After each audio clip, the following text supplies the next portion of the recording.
여보, 이게 대체 뭐야? 나 이제 자유롭게 살고 싶어. 더는 못 참겠어. 퇴직 후 평범해야 할 어느 집안에 뜻밖의 파란이 찾아왔습니다. 평생을 함께한 부부 사이에서 어쩌다 이런 말이 오가게 된 걸까요? 그 시작은 단 한 장의 종이에서 비롯되었습니다. 본 이야기에 들어가기 전에 구독과 좋아요 눌러주시면 더 많은 사연을 전해드리는 큰 힘이 됩니다.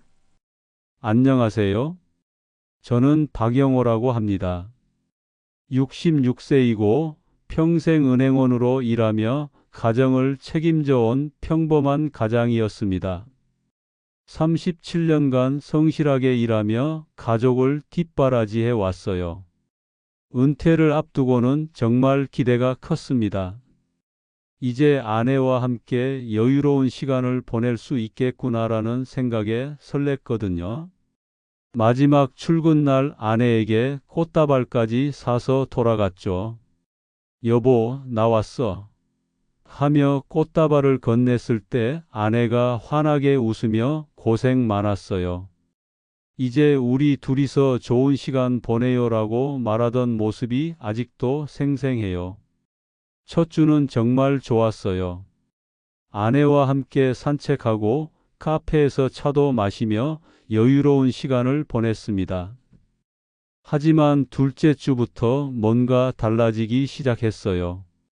제가 아침에 여보, 오늘은 뭘 할까? 라고 물어보면 아내가 글쎄요. 라며 애매한 반응을 보이더라고요. 거실에서 신문을 보고 있으면 여보, 거기 계속 앉아 계실 거예요? 라고 물어보고요. 점심시간에는 한숨을 쉬며 제가 알아서 할게요 라고 답했습니다. 더 서운했던 건 아내가 외출할 때의 반응이었어요. 친구들과 약속이 있어서 나가야 해요 라고 말할 때 안도하는 기색이 보이더라고요. 제가 아내에게 부담이 되고 있다는 걸 느꼈습니다. 아들은 더했어요. 아버지 은퇴했으니까 가끔 놀러 와라라고 말했더니 요즘 너무 바빠서 라며 바쁘다는 핑계로 관심을 두지 않았습니다. 한 달이 지나자 상황은 더욱 분명해졌어요. 아내는 제가 하루 종일 집에 있는 것을 부담스러워했고, 여보, 집안일 좀 도와줄까? 라고 제안해도 괜찮아요. 제가 하는 게 편해요 라며 거절했습니다. 점점 저는 집안에서 자리를 찾지 못하는 느낌이 들었어요.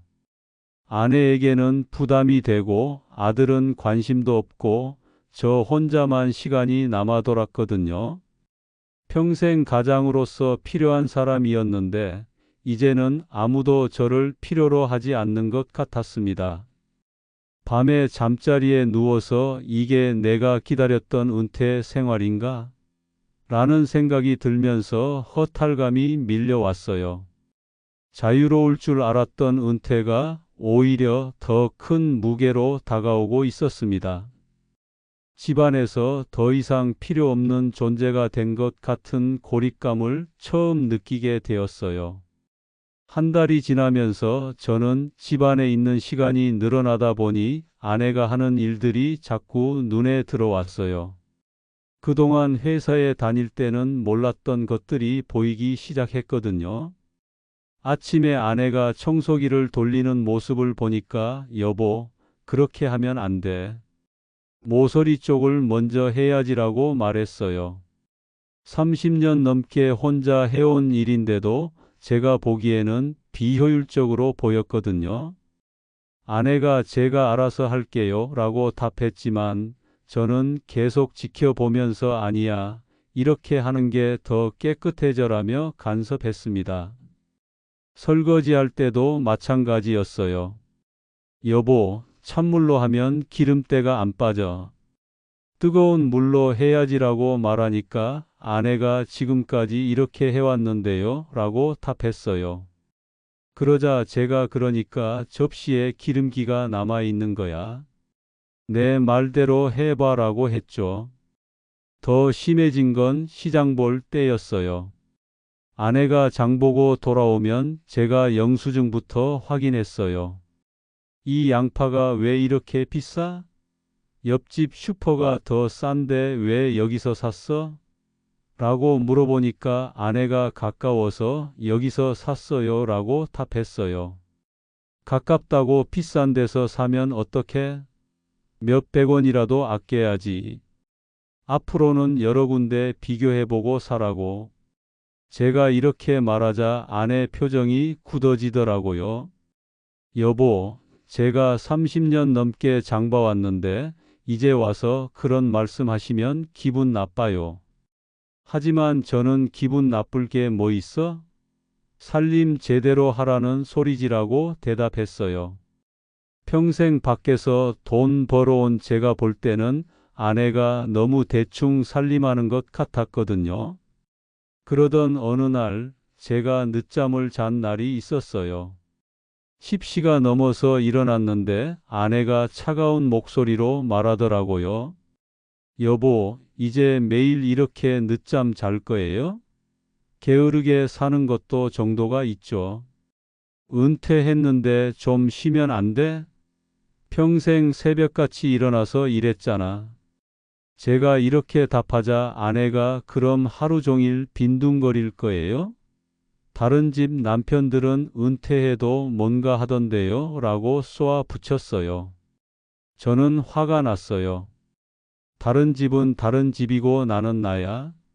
40년 가까이 가족 먹여 살렸는데 이제 좀 쉬면 안 되나? 며칠 후 저는 퇴직금 활용에 대해 이야기했어요. 여보, 퇴직금으로 투자를 좀 해볼 생각이야. 이대로 가만히 있으면 돈이 그냥 묵어 있잖아. 아내 표정이 순간 굳어지더라고요. 무슨 투자요? 우리 나이에? 아내가 불안한 표정으로 물어봤어요. 주식이나 부동산 쪽으로 생각 중이야. 친구들 말 들어보니까 요즘 괜찮은 종목이 많다더라. 남자라면 마지막까지 뭔가 성취해야지. 그러자 아내가 펄쩍 뛰며 반대했어요. 여보, 그런 위험한 일 하지 마세요. 그 돈 없어지면 우리 어떻게 살아요? 목소리가 떨리고 있었어요. 위험하긴 뭐가 위험해? 당신은 세상 돌아가는 걸 몰라서 그래. 요즘은 안전한 투자 방법이 많아. 제가 이렇게 말하자 아내가 더욱 격하게 반응했어요. 몰라서 그런다고요? 저도 뉴스 보고 신문 봐요. 주식으로 망하는 사람들이 얼마나 많은데요? 아내가 소리를 지르니까 저도 화가 났어요. 그럼 평생 이렇게 무기력하게 살라고? 남자가 아무것도 안 하고 집에서만 빈둥거리면 바보가 되는 거야? 제가 큰 소리로 말하자 아내도 맞받아쳤어요. 바보가 되든 말든 가만히 있어요. 괜히 욕심 부리지 말고. 그날부터 저희 집 분위기는 완전히 달라졌어요. 저는 아내가 제 의견을 무시한다고 생각했고 아내는 제가 무기력하면서 집착만 한다고 여겼어요. 평생 가장으로만 살아온 제가 은퇴 후에는 집에서조차 존중받지 못하는 기분이었거든요. 아내도 계속 불만을 쏟아냈어요. 40년 가까이 제가 혼자 살림했는데 이제 와서 이래라 저래라 하지 마세요. 하루 종일 집에 있으면서 하는 일이라곤 트집 잡는 것뿐이에요. 라는 말들이 이어졌습니다. 작은 갈등들이 점점 쌓이면서 깊은 골이 되어갔어요. 서로를 이해하려 하기보다는 자기 입장만 고집하게 되었고 대화는 점점 줄어들었습니다. 은퇴라는 새로운 환경이 오히려 40년 가까운 결혼 생활에 균열을 만들어내고 있었어요. 그렇게 몇 달이 지나면서 저희 집 분위기는 점점 더 차갑게 식어갔어요. 아침에 일어나도 서로 인사조차 제대로 하지 않았고 식사 시간에도 말없이 밥만 먹는 날들이 계속되었습니다. 저는 아내가 제 말을 무시한다고 생각했고, 아내는 제가 이해할 수 없다는 표정으로 저를 바라봤어요. 그러던 어느 날 아침, 평소와 다르게 아내가 일찍 일어나서 뭔가 준비하는 소리가 들렸어요. 저도 일어나서 거실로 나갔는데 식탁 위에 봉투 하나가 놓여 있더라고요. 여보, 이게 뭐야? 라고 물어봤지만 아내는 대답하지 않고 부엌에서 설거지를 하고 있었어요.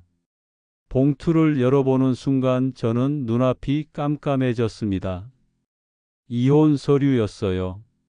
협의 이혼 신청서부터 재산분할 합의서까지 아내가 미리 준비해둔 서류들이 가지런히 정리되어 있었어요. 손이 떨려서 서류를 제대로 잡을 수도 없었습니다. 여보, 이게 대체 뭐야? 제가 떨리는 목소리로 물어보자 아내가 부엌에서 나와서 저를 똑바로 쳐다봤어요. 표정이 예전과는 완전히 달랐어요. 단호하면서도 지쳐 보이는 모습이었습니다.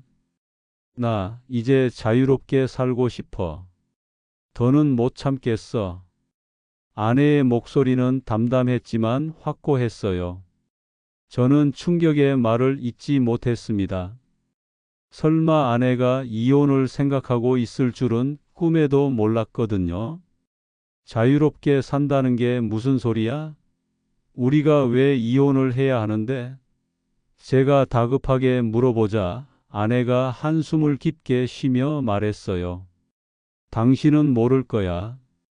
40년 가까이 아내로, 엄마로만 살아왔는데 이제 은퇴하고 나서는 당신 눈치까지 봐야 하니까 숨이 막혀.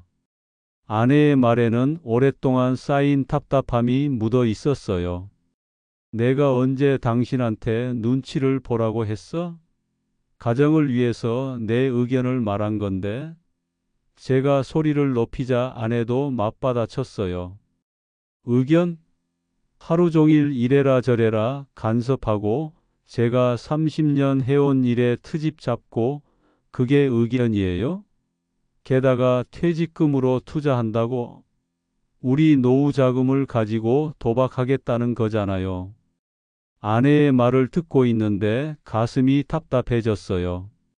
저는 가정을 위해서 한 일들인데 아내는 전혀 다르게 받아들이고 있었던 거예요. 도박이 아니야.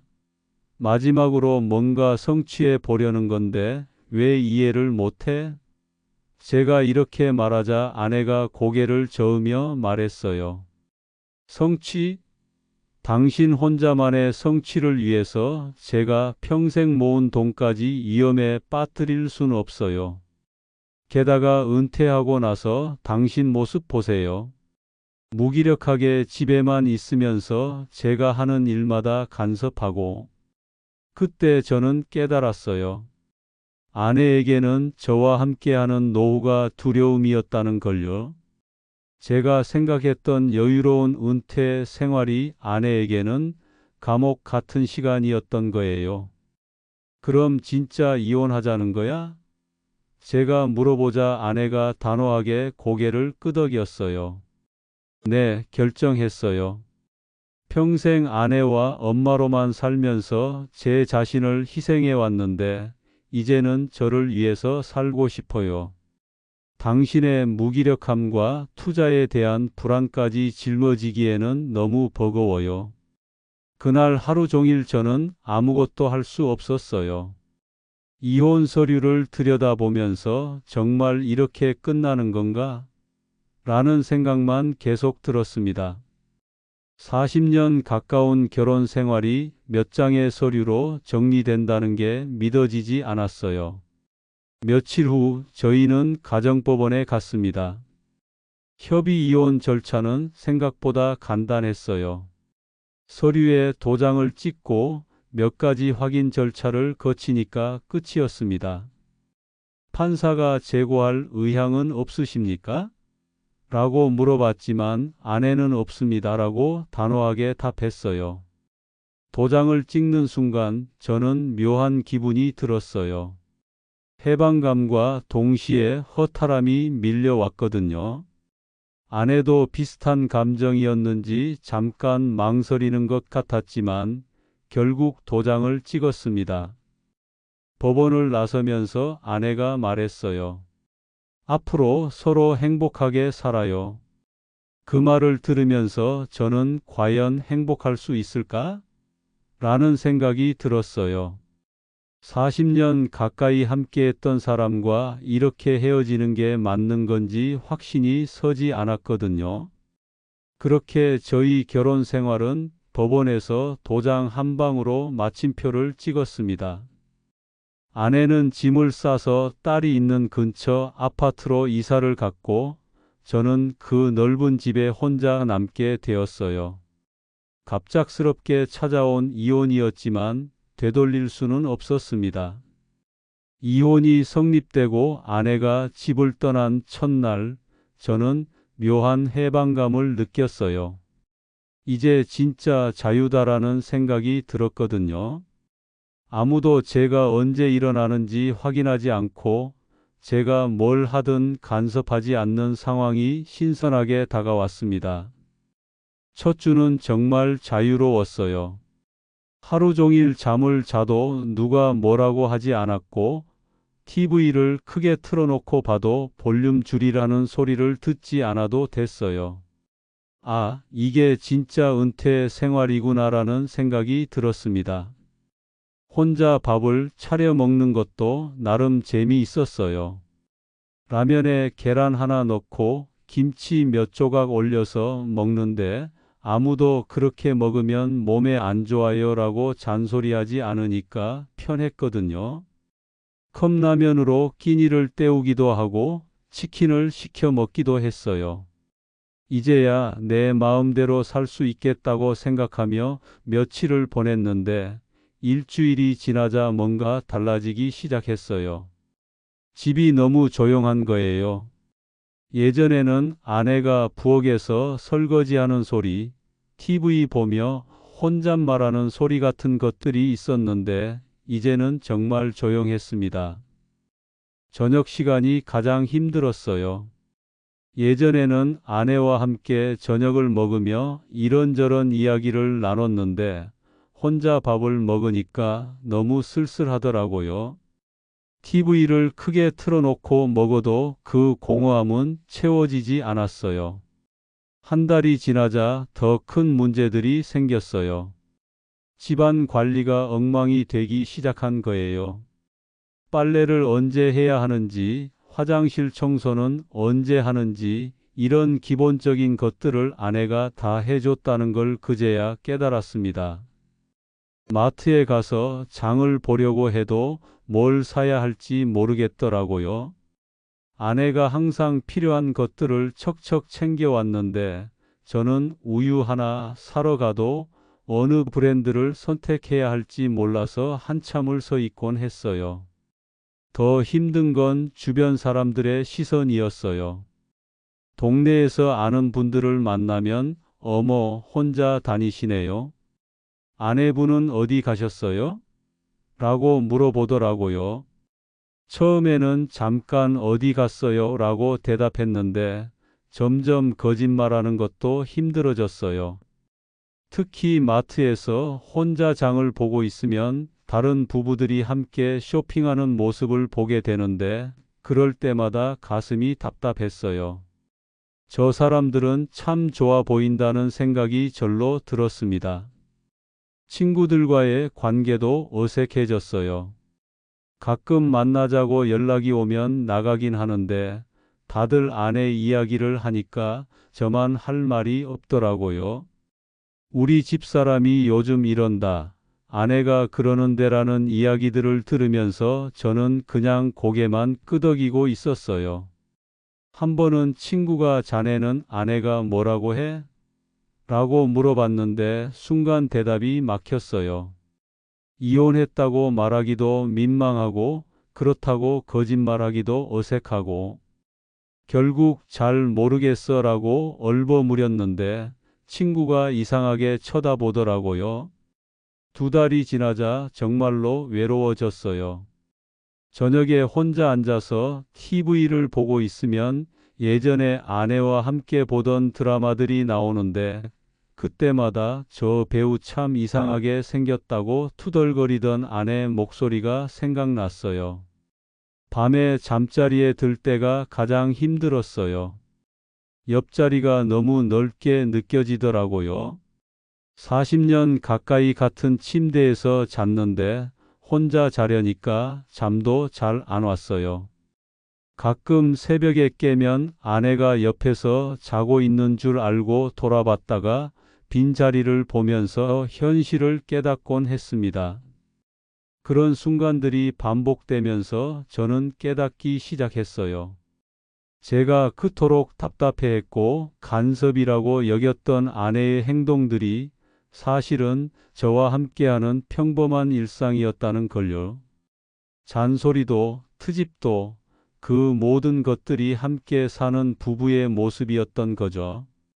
자유를 얻었다고 생각했는데 실제로는 함께 나누던 모든 것들을 잃어버린 거였어요.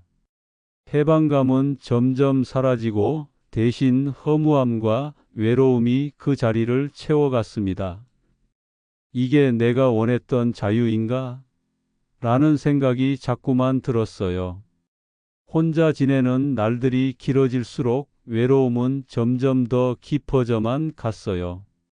처음 몇 주는 그래도 자유롭다는 생각에 견딜만 했는데 시간이 지날수록 이 고독이 얼마나 무거운 것인지 깨닫게 되었습니다. 아침에 눈을 뜨면 가장 먼저 드는 생각이 오늘 하루를 어떻게 보내지? 였어요. 예전에는 아내와 함께 아침 식사를 하고 간단한 대화라도 나누며 하루를 시작했는데 이제는 혼자 컵라면으로 끼니를 때우는 게 일상이 되어 버렸어요. TV를 켜놔도 소음일 뿐이었어요. 예전에는 아내가 저 배우 연기 참 어색하다 하면서 투덜거리곤 했는데 그런 사소한 말들이 그리워졌습니다. 혼자 보는 TV 프로그램은 아무런 재미가 없더라고요. 점심시간이 되면 더욱 쓸쓸했어요. 냉장고를 열어봐도 먹을 게 별로 없고 그렇다고 매번 배달 음식을 시키자니 돈도 아깝고 몸에도 좋지 않을 것 같았어요. 가끔 라면에 계란이라도 하나 넣어 먹으면서 아내가 해주던 김치찌개가 그렇게 맛있었나? 라는 생각이 들었습니다. 저녁 시간이 가장 힘들었어요. 해가 지고 어둠이 내리면 집안이 너무 조용해져서 혼자 있다는 게 더욱 실감났거든요. 예전에는 저녁 준비하느라 부엌에서 바쁘게 움직이던 아내의 모습이 있었는데 이제는 그런 생활의 소음조차 그리워졌어요. 밤에 잠자리에 들 때면 침대가 너무 넓게 느껴졌어요. 40년 가까이 나눠 썼던 침대인데 혼자 누우니까 왠지 모를 공허함이 밀려왔습니다. 가끔 새벽에 깨서 습관적으로 옆을 돌아봤다가 빈자리를 확인하면서 현실을 다시 깨닫곤 했어요. 친구들과의 만남도 예전 같지 않았어요. 가끔 연락이 와서 만나긴 하는데 다들 아내 이야기를 하니까 저만 할 말이 없더라고요. 우리 집사람이 요즘 이런다.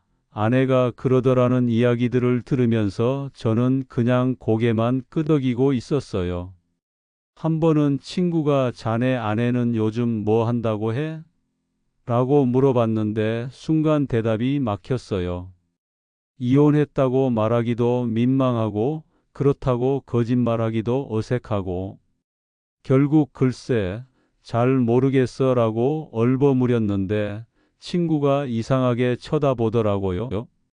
마트에서 장을 볼 때도 외로움을 느꼈어요. 다른 부부들이 함께 카트를 밀며 이것저것 고르는 모습을 보면 부러웠거든요. 저는 혼자서 우유 하나 사려고 해도 어떤 걸 골라야 할지 모르겠더라고요. 아내가 항상 필요한 것들을 척척 챙겨왔다는 걸 그제야 깨달았어요. 집안 관리도 점점 엉망이 되어 갔어요. 빨래는 언제 해야 하는지, 화장실 청소는 얼마나 자주 해야 하는지, 이런 기본적인 것들을 전혀 몰랐던 거예요. 아내가 얼마나 많은 일들을 조용히 해주고 있었는지 이제야 알겠더라고요. 어떤 날은 하루 종일 아무와도 말을 하지 않는 날이 있었어요. 그럴 때면 제 목소리가 어떻게 나는지도 잊어버릴 것 같았어요. 가끔 혼잣말이라도 해보려고 했지만 너무 적막해서 오히려 더 쓸쓸해졌습니다. 밤마다 잠들기 전에 생각했어요. 이게 내가 원했던 자유인가? 간섭받지 않는 생활이 좋다고 생각했는데 정작 아무도 신경 써주지 않는 삶이 이렇게 공허할 줄은 몰랐어요. 특히 몸이 아플 때가 가장 외로웠어요. 감기에 걸려서 열이 날 때도 혼자 약국에 가서 약을 사야 했고 아무도 괜찮아? 죽 끓여줄까? 라고 물어봐 주지 않았어요. 그런 순간들의 아내의 소중함을 뼈저리게 느꼈습니다. 외로움의 그림자는 하루하루 더 짙어져 갔어요. 자유를 얻었다고 생각했는데 실제로는 함께 나누던 모든 일상을 잃어버린 거였어요. 이혼이 해방이라고 생각했는데 오히려 더 깊은 고립감 속으로 빠져드는 느낌이었습니다. 그렇게 깊은 외로움 속에서 몇 달을 보내던 어느 날 예상치 못한 연락이 왔어요. 전 직장 동료인 김 과장이었습니다. 영호야, 요즘 어떻게 지내? 오랜만에 목소리 들으니까 반갑네.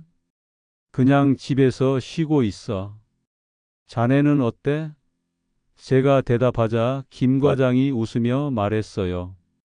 나도 작년에 은퇴했거든. 그런데 집에만 있으니까 답답해서 미치겠더라. 그래서 요즘 산에 다니고 있어. 산에? 자네가? 김 과장은 저보다 운동을 더 싫어하던 사람이었거든요. 아, 그게 아니야. 산악회 모임이 있어. 우리 같은 은퇴자들이 모여서 가벼운 산행도 하고 이런저런 이야기도 나누고 생각보다 괜찮더라. 그러더니 김 과장이 제안했어요. 영호야, 같이 산에나 가자. 집에서만 있으면 우울해져. 나도 처음에는 별로였는데 해보니까 나쁘지 않아. 처음에는 망설였어요. 낯선 사람들과 어울리는 게 부담스러웠거든요. 글쎄, 잘 모르겠는데? 제가 주저하자 김 과장이 더 적극적으로 권했어요. 뭐 어려운 산 가자는 게 아니야. 동네 뒷산 정도야. 한 번만 나와봐. 집에서 혼자 있는 것보다는 낫지 않겠어? 며칠을 고민하다가 결국 나가보기로 했어요. 너무 답답하기도 했고 김 과장 말이 맞는 것 같기도 했거든요. 첫 모임 날 약속 장소에 나가니까 저보다 나이 많은 분들부터 비슷한 또래까지 10여 명이 모여 있었어요. 처음에는 정말 어색했어요. 안녕하세요 라고 인사는 했지만 무슨 말을 해야 할지 모르겠더라고요. 다들 오랜 친구처럼 자연스럽게 이야기하는데 저만 어정쩡하게 서 있었습니다. 새로 오신 분이네요. 반갑습니다. 한 할아버지께서 다가와서 인사해 주셨어요. 전에 뭐 하셨어요? 은행에서 일했습니다. 아, 그러시구나. 저는 교직에 있었어요. 나이 들어서 산 타는 재미를 알았네요. 산을 오르기 시작하니까 생각보다 힘들었어요. 그동안 운동을 전혀 안 했더니 조금만 걸어도 숨이 찼거든요. 하지만 다른 분들이 천천히 가세요. 무리하지 마세요. 라며 배려해 주시니까 마음이 따뜻했어요. 중간쯤 올라가서 잠시 쉴 때 옆에 계시던 분이 말을 걸어 주셨어요. 처음이시죠? 저도 처음에는 이것도 힘들었는데 몇 번 오니까 괜찮더라고요. 나이 들어서 새로운 취미 생기는 것도 좋아요. 네, 그런 것 같네요. 제가 답하니까 그분이 웃으며 계속 말씀하셨어요. 저도 은퇴하고 나서 집에만 있으니까 답답해서 미치겠더라고요. 아내한테 하루 종일 잔소리만 듣고 그래서 나오게 됐어요. 그 말을 듣고 저는 씁쓸한 웃음이 나왔어요. 저는 아내에게 잔소리 들을 아내조차 없었거든요. 하지만 그런 속마음은 내색하지 않았어요. 정상 근처에 도착했을 때는 정말 뿌듯했어요.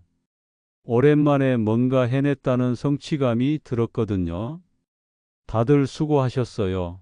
잘 따라오셨네요. 라며 격려해 주시니까 마음이 좋았어요. 하산길에 한 분이 물어보셨어요. 다음 주에도 오실 거죠? 글쎄요, 생각해 볼게요. 제가 답하자 꼭 오세요. 이런 모임이 있어야 삶의 활력이 생기잖아요. 라고 말씀해 주셨어요. 집으로 돌아가는 길에 저는 오랜만에 기분이 좋았어요. 몸은 피곤했지만 마음은 한결 가벼웠거든요. 아, 이런 게 사람 사는 맛이구나라는 생각이 들었어요. 그날 저녁 샤워를 하면서 거울을 봤는데 얼굴에 생기가 돌아온 것 같았어요. 오랜만에 사람들과 어울리면서 웃고 이야기했더니 마음도 밝아진 것 같았고요. 다음 주에도 산악회에 참석했어요. 두 번째니까 조금 더 자연스러웠고 다른 분들과도 더 편하게 이야기할 수 있었어요. 이번 주는 어떻게 지내셨어요? 날씨가 좋네요. 같은 사소한 대화들이 얼마나 소중한지 깨달았습니다. 산악회 모임이 저에게는 새로운 희망이 되었어요. 일주일에 한 번이지만 그날만큼은 외롭지 않았거든요. 땀 흘리며 산을 오르는 동안 저는 나도 다시 시작할 수 있구나라는 생각을 했어요. 하지만 집으로 돌아오면 여전히 허전한 마음은 어쩔 수 없었어요. 새로운 사람들과의 교류가 고립된 삶에서 벗어나는 작은 전환점이 되긴 했지만 40년 가까이 함께했던 사람의 빈자리는 쉽게 채워지지 않았습니다. 그렇게 산악회도 나가고 아파트 단지에서 경비 일도 하면서 2년쯤 지났을 때였어요. 그날도 평소처럼 일을 마치고 집 근처 마트에서 장을 보러 갔는데 과일 코너에서 익숙한 뒷모습을 봤습니다. 심장이 쿵 하고 내려앉는 느낌이었어요. 2년 만에 보는 아내의 모습은 많이 달라져 있었어요. 훨씬 말랐고 머리도 짧게 자른 모습이더라고요. 옷차림도 예전과 달랐어요. 평소에 입던 어두운 색 옷 대신 밝은 회색 가디건을 입고 있었습니다. 피할까 하다가 그냥 지나쳤는데 아내가 고개를 돌리면서 저와 눈이 마주쳤어요. 순간 둘 다 멈칫했습니다.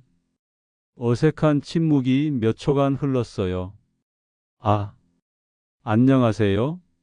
먼저 인사한 건 아내였어요. 목소리가 어색했지만 예전보다는 차분했어요. 네, 안녕하세요. 저도 어색하게 답했습니다. 2년 동안 한 번도 마주친 적이 없었는데 이렇게 우연히 만나니까 뭘 해야 할지 모르겠더라고요. 요즘 어떻게 지내세요? 아내가 조심스럽게 물어봤어요. 그냥 경비 일하면서 지내고 있어요. 그쪽은요? 저도 그냥 지내고 있어요. 가까이서 본 아내는 정말 많이 달라져 있었어요. 살이 빠져서 볼이 쑥 들어갔고 주름도 늘었더라고요. 하지만 표정은 예전보다 담담해 보였어요. 예전에 늘 피곤하고 답답해 보이던 모습과는 달랐습니다. 경비 일을 힘들지 않으세요? 아내가 물어봤어요. 뭐 할만해요. 그냥 시간이나 때우는 거죠. 사실은 처음에 정말 힘들었어요. 은행에서 과장까지 했던 제가 아파트 경비를 하게 될 줄은 꿈에도 몰랐거든요. 그래도 일 있으니까 좋겠어요. 아내가 말했어요. 목소리에 뭔가 부러워하는 느낌이 있었어요. 그쪽도 뭔가 하고 계시죠? 제가 물어보자 아내가 고개를 저었어요. 특별히 하는 건 없어요. 그냥 하루하루 지내는 거죠. 아내의 대답이 쓸쓸해 보였어요. 2년 전에는 자유롭게 살겠다고 나간 사람이 이제는 그냥 하루하루 지낸다니. 잠시 침묵이 흘렀어요. 뭔가 말해야 할 것 같은데 뭘 말해야 할지 모르겠더라고요. 그때 아내가 말했어요. 그때는 정말 답답했어요. 갑작스러운 말이었어요. 당신 은퇴하고 나서 하루 종일 집에 있으니까 숨이 막히는 것 같았거든요. 그랬구나. 제가 중얼거리자 아내가 계속 말했어요. 그런데 막상 혼자 살아보니까 쉽지 않네요. 아무도 신경 써주는 사람 없으니까 외롭고. 아내의 목소리가 조금 떨렸어요. 2년 동안 혼자 살면서 많이 힘들었나 보다 싶었어요. 저도 마찬가지였거든요. 처음에는 자유롭다고 생각했는데 시간이 지날수록 외로웠어요. 저도 비슷해요. 제가 솔직하게 말했어요.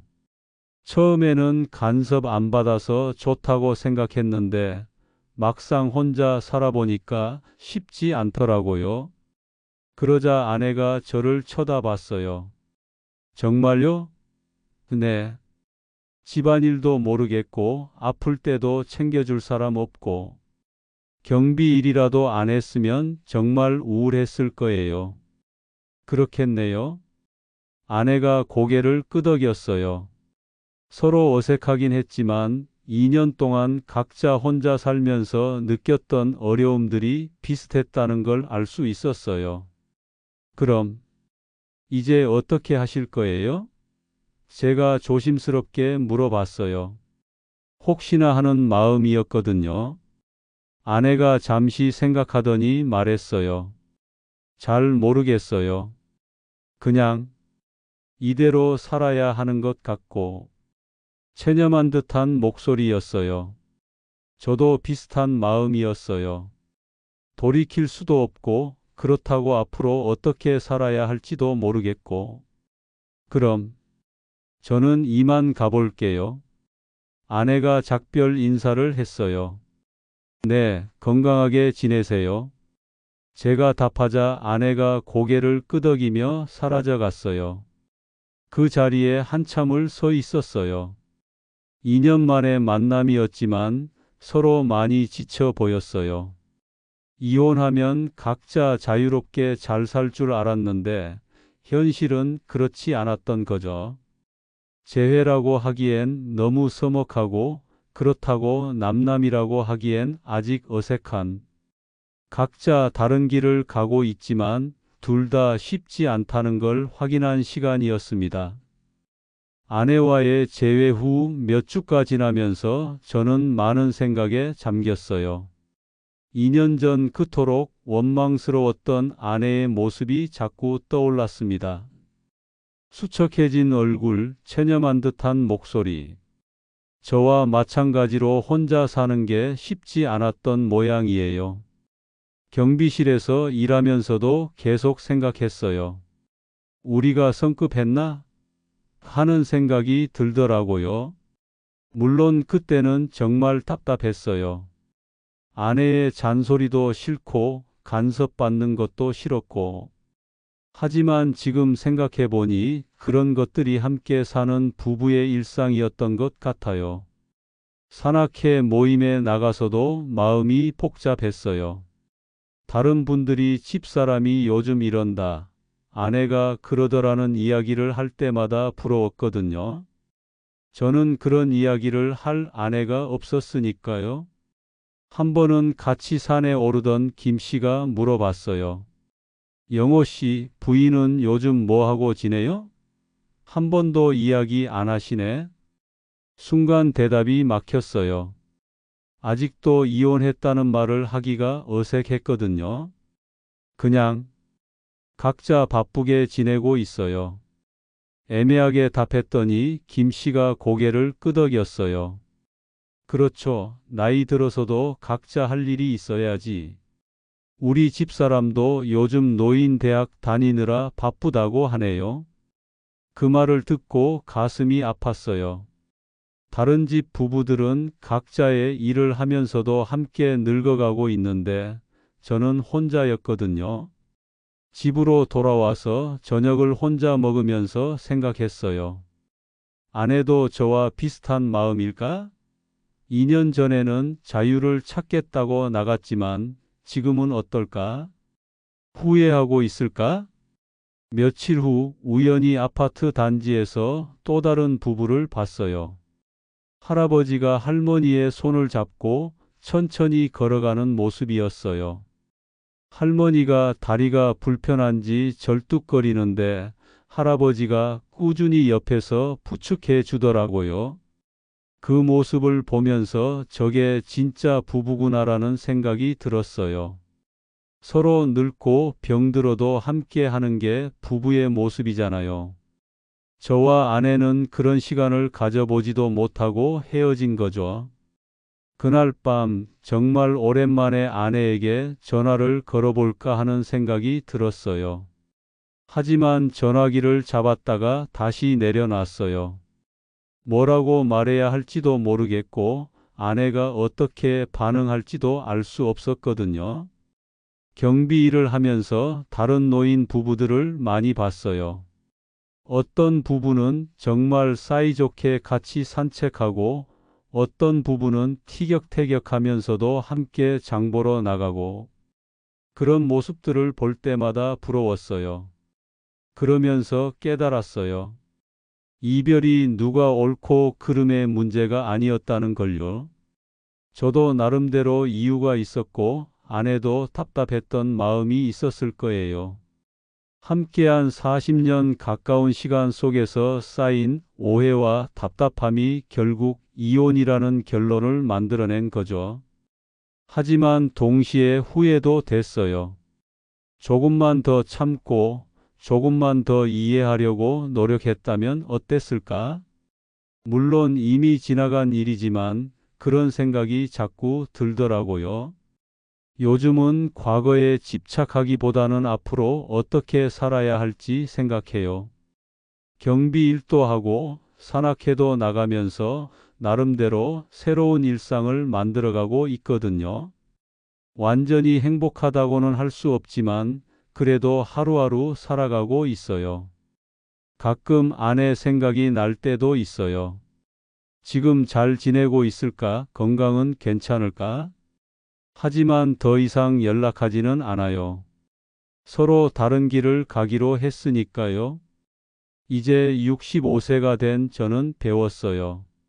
나이 들어서도 자신을 위한 선택을 할 수 있다는 것, 하지만 그 선택에는 항상 대가가 따른다는 것도요. 관계의 균형이 얼마나 중요한지도 깨달았고요. 제 이야기가 비슷한 상황에 있는 분들에게 도움이 될까요?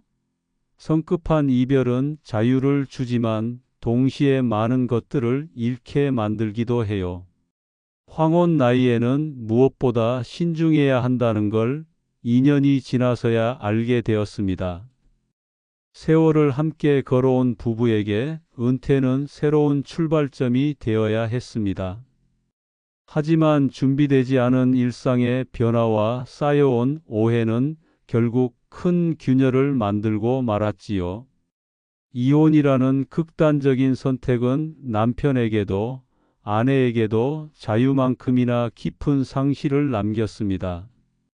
그러나 상처 속에서도 다시 자신을 돌아보고 새로운 사람들과의 만남 속에서 삶을 일구어 나간다는 점에서 우리는 중요한 교훈을 얻을 수 있습니다. 황혼의 나이라고 해서 반드시 후회만 남는 것은 아닙니다. 아직도 다시 시작할 수 있는 길은 존재합니다. 이 이야기는 우리가 살아가면서 관계를 어떻게 지켜야 하는지, 또 스스로를 어떻게 세워야 하는지를 묻고 있습니다. 오늘 사연이 마음에 와닿으셨다면 구독과 좋아요, 그리고 알림 설정까지 부탁드립니다. 여러분의 작은 관심이 큰 힘이 되어 더 많은 이야기를 전해 드릴 수 있습니다.